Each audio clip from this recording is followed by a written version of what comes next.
பறையடிக்கும் வன்னிய இளைஞர்கள், ஊக்கப்படுத்தும் பாட்டாளி மக்கள் கட்சி மற்றும் வன்னியர் சங்கம், கொண்டாடும் சமூக வலைதளம்.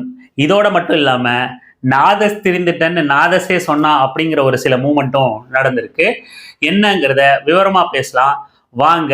அனைவருக்கும் அரசியல் வெங்காயத்தின் அன்பு வணக்கம். ஆண்ட பரம்பரை என்னும் ஜாதிய மனநோய்க்கு எதிராக நாம் களம் காணுவது இன்றியமையாதது என்று நீங்கள் கருதினால், தங்களுக்கு வாய்ப்பிருந்தால் நமது அரசியல் வெங்காயம் சேனல் வளர்ச்சிக்கு நீங்களும் பங்களிக்கலாம். கண்டிப்பா இவரை சுத்தி இருக்கிற எல்லாருக்குமே ஒரு வைப் இருக்கதான் செய்யல. ஏன்னா முதல்ல என்ன நடந்துச்சு அப்படின்னா, வன்னியர் இளைஞர்கள் சிலர் பறை இசை வாசிச்சு அது சமூக வலைதளங்கள்ல வைரலா போய்கிட்டு இருக்கு. பல்வேறு வீடியோக்களை நம்ம பார்க்க நேரிடுது. சமீப காலமா வன்னியர்கள் அக்னி சட்டி கலசத்தோட டிஷர்ட் போட்டுக்கிட்டோ, இல்ல வீரப்பன் படத்தை போட்டுக்கிட்டோ, இல்ல வீர சத்திரியன் அப்படின்னு சொல்லிட்டு அடையாளப்படுத்திக்கிட்டோ தங்களை திருவிழாக்கள்ல பறை இசை வாசிக்கிறது, ட்ரம்ஸ் வாசிக்கிறது, பேண்ட் வாசிக்கிறது, பறை அடிக்கிறது அப்படின்னு பல்வேறு வீடியோக்களை பல நிகழ்ச்சிகளை நம்ம தொடர்ச்சியா பார்த்துக்கிட்டு தான் இருக்கோம். இது ஏன் பேசு பொருளா ஆகுது அப்படின்னா, ஜாதியவாதிகள் பறை இசையை ஒரு ஜாதிக்கான அடையாளமா பாக்குறாங்க. அந்த குறிப்பிட்ட சமூகம் மட்டும்தான் அந்த இசையை வாசிக்கணும், அதை வாசிக்கிறவங்க எல்லாம் இந்த ஜாதியாத்தான் இருக்கணும் அப்படிங்கிற ஒரு உளவியல் நம்ம சமூக சூழல்ல ஏற்பட்டு, பாட்டாளி மக்கள் கட்சி, வன்னியர் சங்கம், காடு வெட்டி குரு இவங்க ரொம்ப தீவிரமா பட்டியலினத்து ஒடுக்கப்பட்ட மக்களுக்கு எதிரா, குறிப்பா பறையர் சமூக மக்களுக்கு எதிரா அந்த மேலம் அடிக்கிறத குறிப்பிட்டு மேடைகள் தோறும் பேசி வெறுப்பு பிரச்சாரத்தை வளர்த்தாங்க. பறையடிச்சா அவங்க வீரமற்றவர்களா இருப்பாங்க, வன்னியர்கள் சத்திரியர்கள் தான் நாங்க வீரம் புரிந்தவர்கள், நாங்க என்ன பறையடிக்கிற சாதியா அப்படின்லாம் சொல்லி காடு வெட்டி குரு பேசினது இன்னை வரைக்கும் இணையத்துல சுத்திக்கிட்டு தான் இருக்கு. அதை தடை பண்ணணும் அப்படின்னு நம்ம தொடர்ச்சியா பேசிக்கிட்டு தான் இருக்கோம்.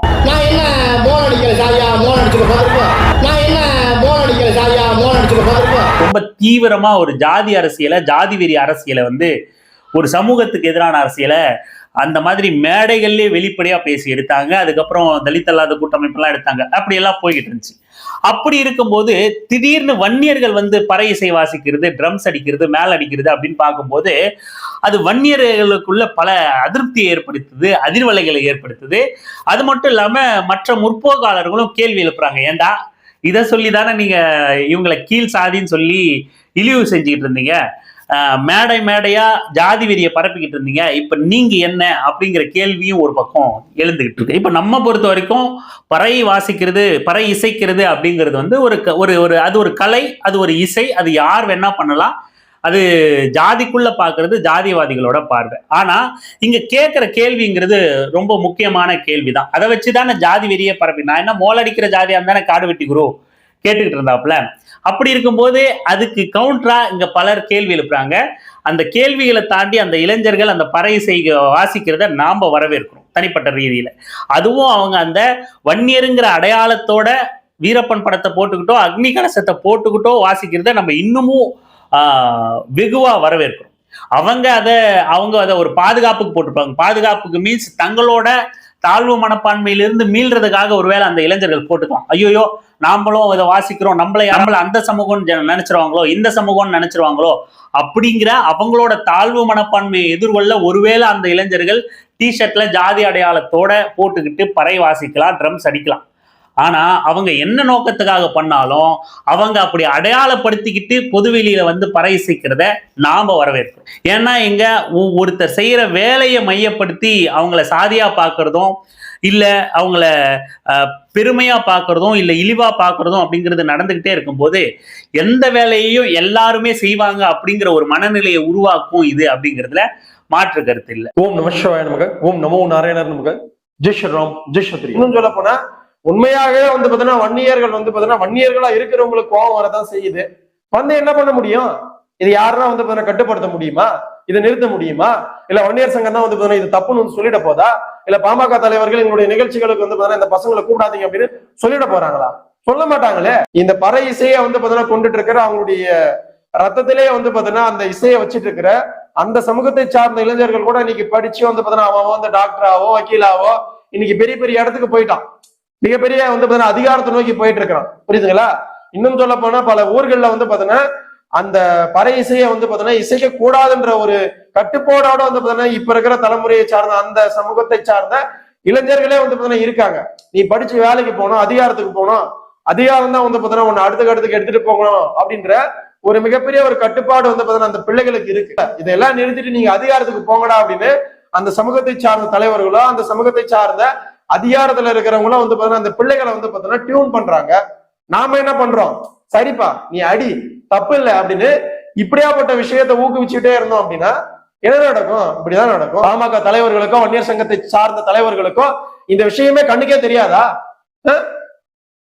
எத்தனையோ லட்சம் வன்னியர்களுக்கு வந்து பாத்தீங்கன்னா தெரியுது. பாமக சார்ந்த வந்து பாத்தீங்கன்னா எந்த தலைவர்களுக்குமே இந்த விஷயம் கண்ணுக்கு தெரியலையா? இது தப்புனே தெரியலையா? சொல்லுங்க பார்க்கலாம். இந்த மனநலம் பாதிக்கப்பட்ட தம்பி விமல்வர்மன் என்ன பண்ணுவான் அப்படின்னா, புராண கதைகளை எல்லாம் வரலாறுன்னு நம்பி அவன் ஒரு கற்பனை உலகத்துல வாழ்ந்துகிட்டு இருப்பான். இந்த சத்யராஜ் படத்துல, இந்த பார்த்திபன் படத்துல எல்லாம் கற்பனையா நினைச்சு அவர் ஒரு மாதிரி வாழ்ந்துகிட்டு இருப்பார்ல அந்த படங்கள்ல. இந்த ஒத்த செருப்பு படம், இன்னும் ஒரு சில படம்லாம் கூட பார்த்திபன் அந்த மாதிரி நடிச்சிருப்பாரு. அவர் ஒரு உலகத்துல மனநலம் பாதிக்கப்பட்டு கற்பனையா ஒரு விஷயத்த நினைச்சிட்டு இருப்பாரு, அது நடந்துகிட்டு இருக்கிற மாதிரி வாழ்ந்துகிட்டு இருப்பாப்ல. அந்த மாதிரி பாப்பானுங்க எழுதி வச்ச புராணங்களை எல்லாம், கட்டுக்கதைகளை எல்லாம், புராண உருட்டுக்களை எல்லாம் உண்மை நினைச்சுக்கிட்டு வாழ்ந்துகிட்டு இருக்கிற ஒரு கேரக்டர், மனநலம் பாதிக்கப்பட்ட தம்பி தான் இந்த விமல்வர்மன் அப்படிங்கிற ஒரு அந்த பையன்.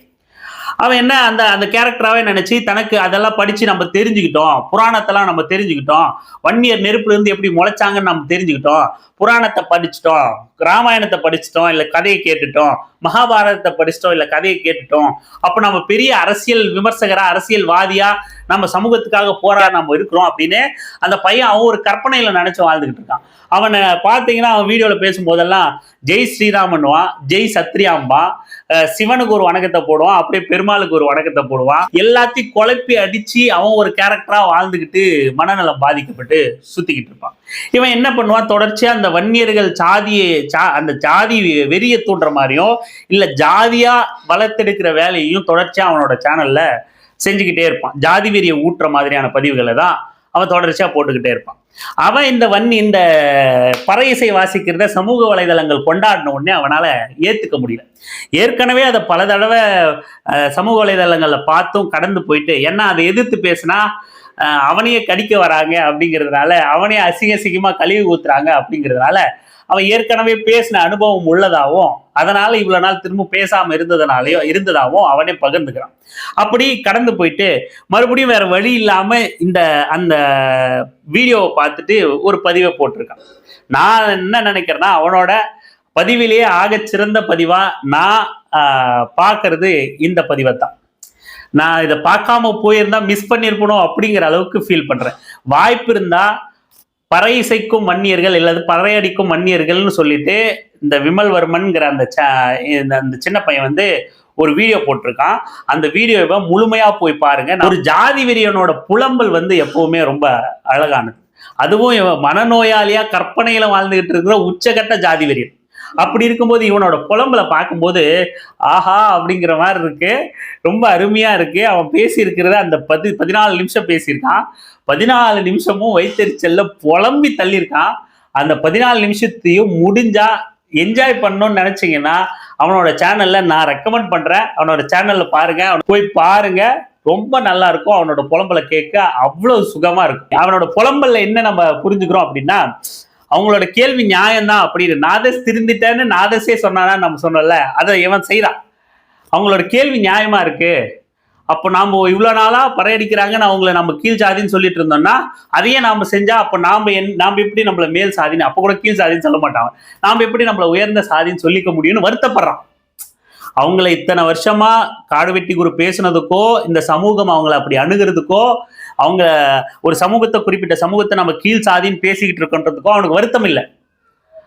இவ்வளவு நாள் அந்த வேலையை செய்யறாங்கன்னு நம்ம அவங்கள அப்படி சொல்லிட்டோம், நாம பெரிய உயர்ந்த ஜாதின்னு பேசிட்டு இருந்துட்டோம். இப்ப நம்ம சாதியிலே இவனுங்க அந்த பறை இசையை அடிச்சா அப்ப நாம மட்டும் எப்படி உயர்ந்த சாதின்னு சொல்லிக்க முடியும்னு வருத்தப்படுறான். நம்மள மேல் ஜாதின்னு சொல்லிக்க முடியலையேன்னு வருத்தப்படுறான். அந்த புலம்பி தள்ளுறான். அது மட்டும் இல்லாம அவங்கள நம்ம பேசி எதுவும் நிப்பாட்ட முடியாது. அதாவது அந்த பறை இசைக்கிற வன்னிய இளைஞர்களை அவங்கள நம்ம தடுத்து நிறுத்த முடியல. காரணம் என்னன்னா, தர்மபுரி பக்கம் இருக்கிற பாமக நிர்வாகிகளும் வன்னியர் சங்க நிர்வாகிகளும் அவங்கள ஊக்கப்படுத்துறாங்க, அடிக்க சொல்லி. ஏன் ஊக்கப்படுத்துறாங்க அப்படின்னா, அன்புமணி ராமதாஸ் வரும்போதோ, சௌமியா அன்புமணி வரும்போதோ, வன்னியர் சங்க நிர்வாகிகள் யாராவது வரும்போதோ அவங்களுக்கு வரவேற்பு கொடுக்க வன்னிய இளைஞர்கள் தான் அந்த பறைசை அடிக்கிறாங்க, ட்ரம்ஸ் வாசிக்கிறாங்க, பேண்ட் வாசிச்சு அவங்கள வரவேற்புக்கு அவங்கள தான் பயன்படுத்துறாங்க.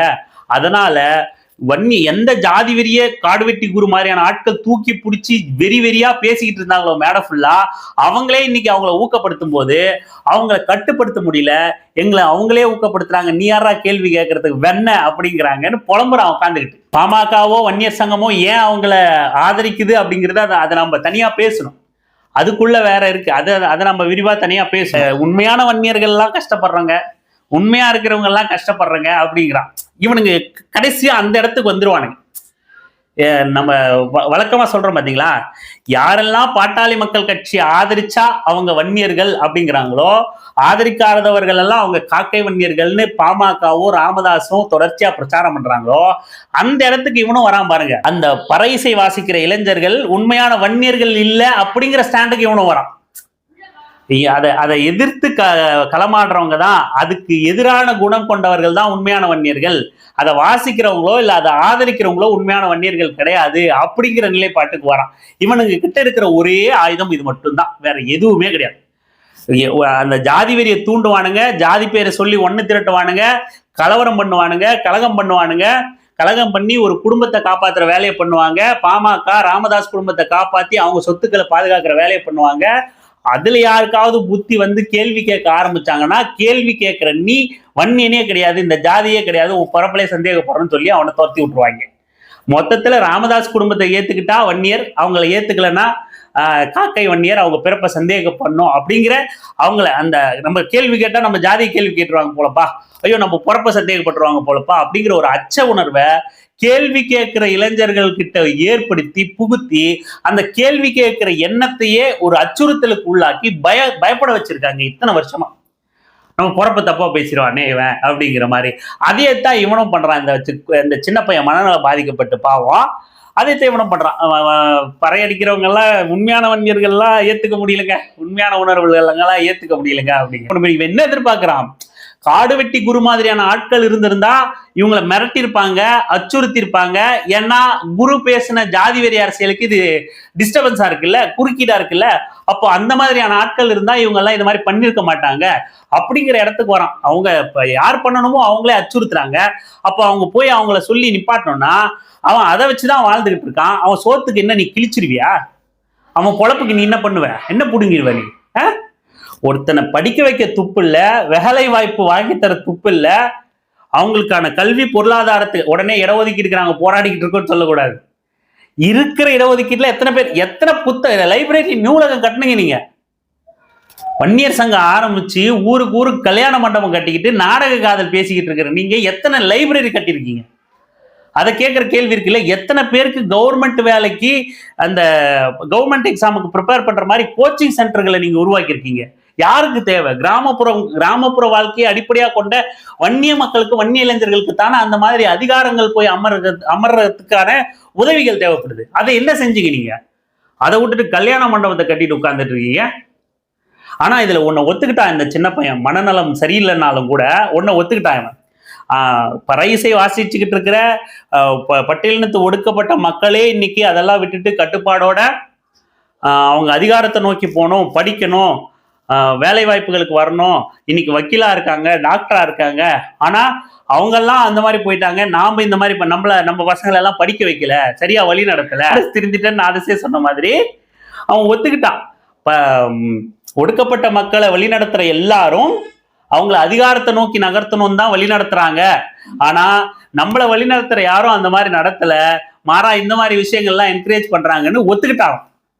ஜாதி வச்சுதான் பொழப்பு நடத்துது பாட்டாளி மக்கள் கட்சியோ வன்னியர் சங்கமோ, நம்மள நல்ல நிலைக்கு போகணும்னு அவங்க வழி நடத்தல. நான் விமல்வர்மனால எதுவும் ஒரு மனநலம் பாதிக்கப்பட்ட விமல்வர்மனால என்ன பண்ண முடியும் அப்படின்னு சொல்லிட்டு ஒரு பதிவை போட்டு புலம்பி தள்ளிட்டு போயிட்டான். எல்லாரும் வாய்ப்பு கிடைச்சா போய் பாருங்க. எனக்கு தெரிஞ்சு இந்த பதிவு அவனை டிஸ்டர்ப் பண்ணுச்சுன்னா அவன் போட்டிருக்கிற அந்த பதிவை அவன் பிரைவேட்ல போட்டாலும் போட்டுருவான், டெலிட் பண்ணாலும் பண்ணிடுவான். அதுக்குள்ள போய் எல்லாரும் 14 நிமிஷம் வீடியோவையும் முழுசா என்ஜாய் பண்ணுவாங்க. தொடர்ந்து இந்த சமூகத்துல ஏற்றத்தாழ்வை நிலைநிறுத்திக்கிட்டு இருக்கிற இந்த ஜாதிக்கு எதிரான கழகத்தை அரசியல் வெங்காயம் தொடர்ந்து புரியும். தொடர்ந்து பேசலாம், தொடர்ந்து இணைந்திருங்கள் அரசியல் வெங்காயம் சேனலுடன். நன்றி, வணக்கம். ஆண்ட்ராய்டு காலத்துல வேண்டாத சாதி மதம் ஏண்டான்னு கேட்க வந்தா உன் மேல கோவம் வரும். ஆண்ட்ராய்டு காலத்துல வேண்டாத சாதி மதம் ஏண்டான்னு கேள்வி கேட்டா உன் மேல கோவம். ஒண்ணு சேர்ந்து நிக்கிறவங்க தனித்தனியாக நம்மள சண்டை போட வைக்கிறாங்க பரம்பரையாக. ஒண்ணு சேர்ந்து நிக்கிறவங்க தனித்தனியாக நம்மள சண்டை போட வைக்கிறாங்க பரம்பரையாக. எப்படி எப்படி எப்படி இத கேட்கல நான் எப்படி எப்படி எப்படி எப்படி இத மாத்தல நான் எப்படி எப்படி எப்படி எப்படி இத கேட்கல நான் எப்படி எப்படி எப்படி எப்படி இத மாத்தல நான் எப்படி.